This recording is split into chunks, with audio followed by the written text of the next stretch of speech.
Well, you could all hear and understand my colleague Edi Rama very clearly. He was very direct and very straightforward. So, I cannot emphasize enough that, we are not frustrated and depressed. We are beyond that. So, it's a new kind of liberalization for us. As you could hear Edi, for the time being, you're depressed, frustrated, and then you do not expect anymore anything, and you're liberalized. And that's, I think, how we all feel, which is a great feeling, and we wouldn't have it without the EU, actually. So thank you very much for that.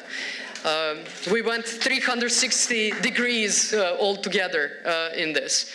I have to say that, that brings, as Edi said, some new things in the regional cooperation.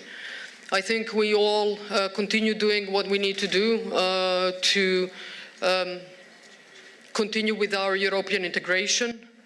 But at the same time, I think we are placing increasingly more focus on regional cooperation, on the things that we can do together to increase the quality of life of all of our citizens. And that's good, that's fantastic, because those are the things that we can actually influence. And European integration, at the end of the day, whatever you do, it is really down to each and every EU member state to decide whether you will progress or not.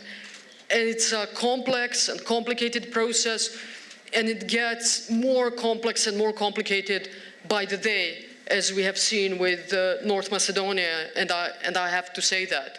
It's no longer about the European values. It's no longer about the progress in the key area, and that's the rule of law.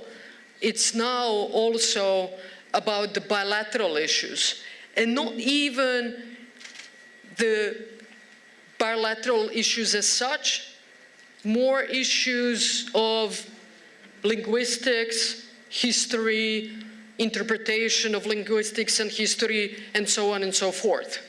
So those are the things that you cannot even begin to influence.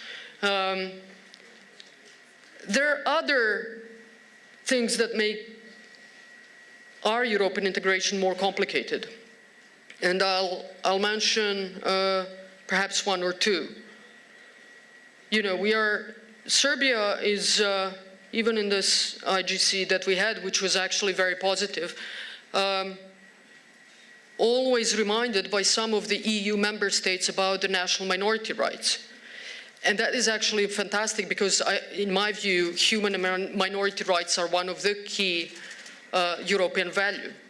But in terms of respecting the national minorities, Serbia is one of the leading countries in Europe, as stated by the Council of Europe, OSCE, European Parliament on many occasions, because we have